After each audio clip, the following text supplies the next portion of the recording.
வணக்கம் வணக்கம் வணக்கம். வாழ்க வளமுடன் நண்பர்களே. நான் இங்கே இருப்பது இப்போ பத்துமலை வள்ளி தேவியான கோயிலில் குகையிலே உயரமான இடத்துல இருக்கிறேன். அதுலேயும் கோயில் கட்டி சிறப்பாக அழகான வர்ணங்கள் பூசி பார்க்கலாம். மிகவும் விமர்சையாக இப்போ தான் நமது மகா கும்பாபிஷேகம் நடந்து ஏறியது. இதெல்லாம் நீங்கள் பார்த்துருக்கலாம்.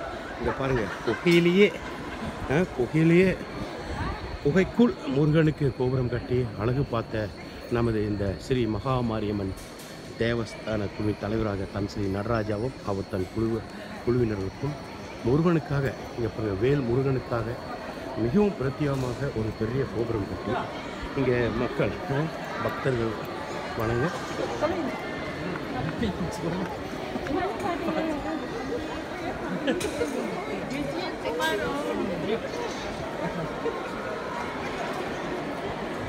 பக்தர்கள் வணங்க இந்த குகை கோயில் நீங்கள் பார்க்கலாம். இவ்வளோ விமர்சையானது உங்களுக்கு இந்த ஒரு வாய்ப்பு நமது தன் ஸ்ரீ நடராஜா தான் வழங்கியிருக்கிறாரு. முருகன் எங்கே இருந்தாலும் நமக்கு அருள்பளிப்பார். பக்தர் கோடிங்க பக்தர்களுக்காக அருள் வழங்க அவர் என்றும் காத்திருப்பார் என்பது எல்லோரும் தெரிஞ்ச விஷயம். அதுலேயும் அவ்வளோ பெரிய மாபெரும் குகைக்குள் மாபெரும் கோபுரம் ஒன்று அமைத்து முருகனை அழகுபடுத்தி ரசித்து பார்த்த நமது இந்த கோயில் தேவஸ்தானத்துக்கு நன்றி சொல்வதுடன் கடமைப்பட்டிருக்கிறோம். இது சிறிய விஷயம் இல்லைங்க, சின்ன விஷயம் இல்லை. உலகத்திலே 6 படை இருக்கின்றாங்க முருகனுக்காக. 6 படை: திருப்பரங்குன்றம், திருச்செந்தூர், பழனி, சுவாமிமலை, அப்புறம் திருத்தணி, பழமுதிர்ச்சோலை என்ற 6 படைகள் இருக்கின்றன. அதில் 7வது படையாக நமது பத்துமலை திருக்கோயில் தான். நீங்கள் பார்க்கலாம். இந்தமாரி முருகனுக்கு 140 அடி உள்ள சிலைகளும், அதே மாதிரி 247 படிகள் கொண்ட ஏறி தான் வரணும். பக்தர்கள் சிரமமாக இருக்கும். ஆனால் இது இங்கே உள்ள பக்தர்கள் கேட்டால் இது எங்களுக்கு கிடைச்ச வரப்பிரசாதம், எங்களுக்கு கிடைச்ச இந்த வாய்ப்பு, எங்களுக்கு கிடைச்ச வாய்ப்புன்னு பக்தர்கள் சொல்வதை கேட்க சந்தோஷமாக இருக்குது, ஆரோக்கியமாகவும் இருக்குது. கேட்குறதுக்கு காதில் பல கோயில்கள் இருக்குது. மலேசியாவில் இங்கே பார்க்கலாம்.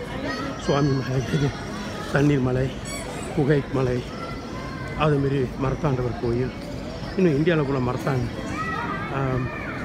மருதமலை கோயில், இன்னொரு கதிர்காம கோயில், இதுமாரி பல கோயில்கள் இருக்கிறது நம்ம கேள்விப்பட்டிருக்கோம்.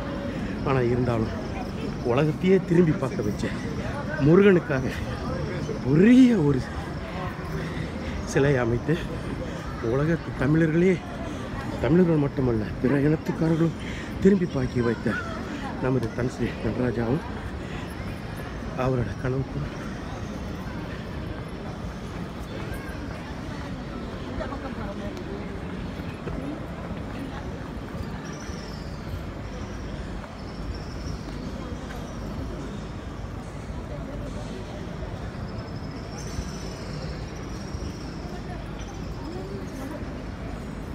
நண்பர்களே, மீண்டும் சுப்ரா தொடர்ச்சியான ஒரு வீடியோ நீங்கள் பார்க்கலாம். நாளை ஆரம்பித்து இன்னும் ஒரு 2 வாரங்களுக்கு பூச நட்சத்திரத்தில் தொடங்க வைக்க இந்த தைப்பூசத்தில் முருகனை காண பக்தர் பொருள்கள் கண்டிப்பாக பல லட்சங்கள், இப்படிக்கு 16 லட்சம் பக்தர்கள் வருவதாக ஒரு சின்ன கணக்கு. ஆனால் சூழ்நிலை பார்க்கும்போது கண்டிப்பாக 30 லட்சம் மக்கள் வருவார்கள் என்று நம்ப நினைப்போம். ஏன்னா நாளை சனி, நாளன்றை ஞாயிறு, அதன் பிறகு திங்கள், அதுக்கு அதன் பிறகும் இங்கே கோயில்கள் ஒரு வாரம் விடாத மக்கள் இந்த தை மாதத்திற்கு முருகனுக்கு சிறந்த மாதம் என்று நினைத்துக்கொண்டு பக்தர்கள் திரளாக 2 வார காலமாக விடாமல் முருகனை காண வருகிறார்கள், கண்டு தரிசனம் பண்ணுகிறார்கள், அவர்கள் திருப்தி அடைகிறார்கள் என்பது எந்த ஐயமும் இல்லை. அதுக்கேற்ப கோயில் தேவஸ்தானமும் அவங்களுக்கு இணங்க பாதுகாப்பு, இன்னும் ஏதாவது அசம்பாவம் நடக்காமல் இருக்க மக்களாகிய நீங்கள் தயவு செஞ்சு ஒத்துழைக்க வேண்டும். உங்களோட நீங்கள் தயவு செய்து உங்கள் குழந்தைகளாடையோ அல்லது கோயிலுக்கு வரும்போது நம்ம எப்படி வர வேண்டும் என்று உங்களுக்கு நல்லாவே தெரியும். தயவு செய்து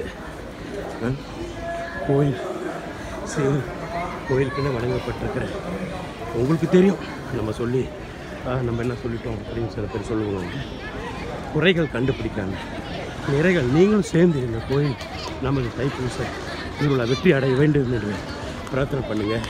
எல்லாம் ஒன்றா சேர்ந்தால் தாங்க வெற்றி. நீங்கள்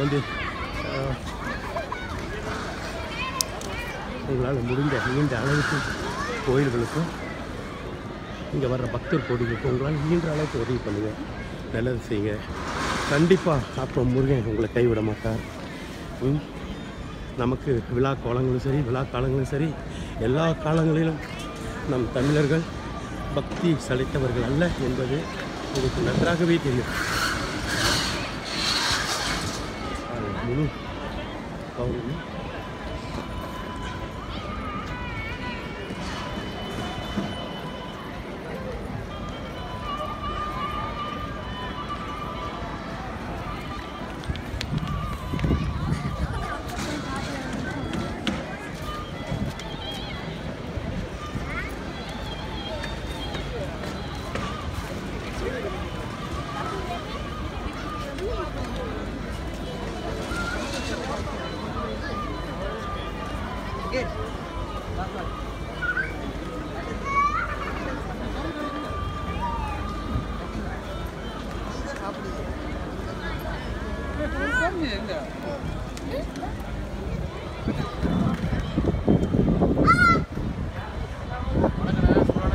வணக்கம்.